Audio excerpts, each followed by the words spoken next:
His name is Kehinde Obashola. He is a professor of religious studies at the Olabisi Onabanjo University in Ogun State. Now, why are we talking about him?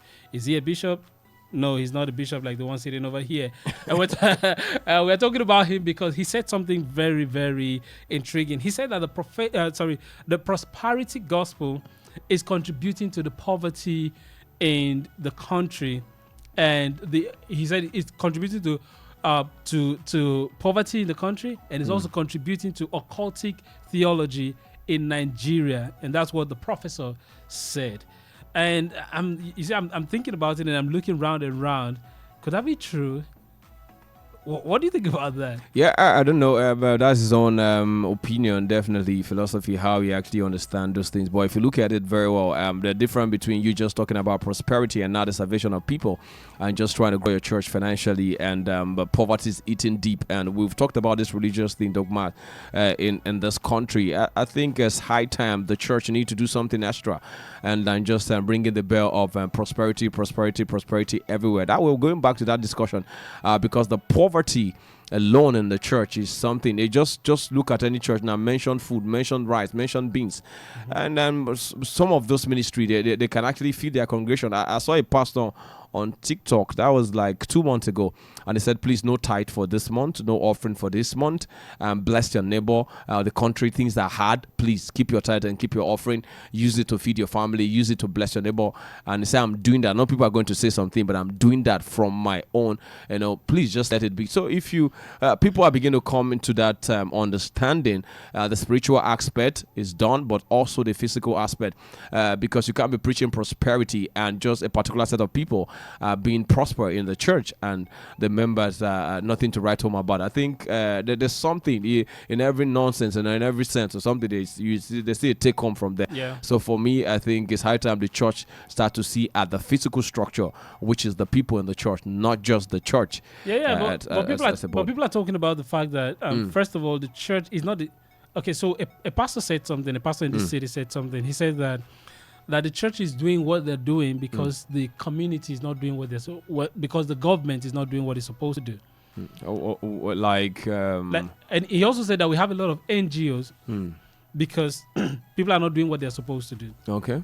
That means if the church do their job of tending to the spiritual need of the people, and the government do the job of tending to the physical need of the people, that we would not necessarily have the church having to grapple with all of the physical, all the poverty elevation and all of those things. I get, but my major concern is we talk about spirituality all the time and how God need to bless you, good shakedown, running together, running over, amen, give unto your bosom. But there's no practical knowledge of how you can make this money, because it's not. Money has to do with money. So are you saying money has to do with money, sir? Yeah. It's nothing. It is nothing like being a Christian or being a Muslim. Are you saying is the job of the church to teach people how to make money? Yes, yes. They have a lot of things to learn in the church, not just bring your money. We see some churches coming up with programs right now, like empowerment programs. We see there's a church of Britain, I don't want to mention the name for credit's sake, that said, okay, come and learn skills, come and learn this. At the end of the day, the church say, okay, we have 500 people that graduated in doing this, and we're empowering you, because God will not bless an empty hand, and that's what we're suffering in Africa. We pray so much in this country. We just pray. But what is God blessing? It's how we bless the work of your hands. You don't have anything in your hand. What is God blessing? So we just take. We're a consuming nation. We are not sending anything. Nobody's coming from abroad to buy anything from us. So we pray. So what is the church doing? Okay, not just prayer. Teach people how to pray. They are praying, but also teach them the other side of it. So Peter also, you can see what Jesus did with the disciple. He met them where they are working, not just disciple that he just call, come, sitting down. I don't know. These people were working. Apostle Paul, Peter, all of them, they were all working. So now let me it's a big one. Let me read this. He said, churches are rapidly expanding in many parts of Africa today. Yet sub-Saharan Africa is the only place in the world where poverty is increasing. The prosperity gospel is not working. It impoverishes the followers. So my question, the prosperity gospel, is it working? Just a yes or no. My brother, it's not a yes or no question. That's why. It's not a it's yes. either working or it's not working. No, it's not a yes or no because it depends. All right, on the situation and the individual here. So to some people, it's working for them because they met it. They queued into those decisions. They have something to do. But to some people, it's like a tradition. We just met our mom doing it. That whatever you have, bring it to church. So for those people, it's not working. For those people, it's not working because we have some churches that tell you your best, bring it to the house of God, and you're left with nothing. So I'm saying it's not just preaching right now. We need to see how to affect our members practically. So this is what you need to do.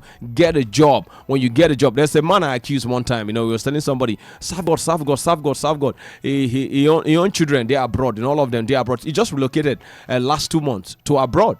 And he, when they shout, say, serve God, he's with his family in the US right now, serving God in the best that he can. So, but was it wrong to say that people should serve God? No, what I'm saying is, if most of the guy he was talking to directly was like, bro, you just say you go work, now make you no come church, you go work, you no come church, but you're working with mobile and you go sometimes 2-3 weeks, you know you resign, serve God, but you tell this guy say, when you no come church today because the guy is saying go work, so you were actually reacting, and today you have your family, you have your sons working abroad, and today you yourself you're in abroad, relocates everybody from Akwa Ibom State, and you're enjoying it. So we should balance it. It's the balance. The gospel need to be balanced.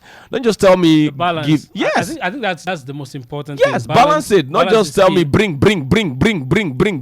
All right. What am I? God bless us. Anyway.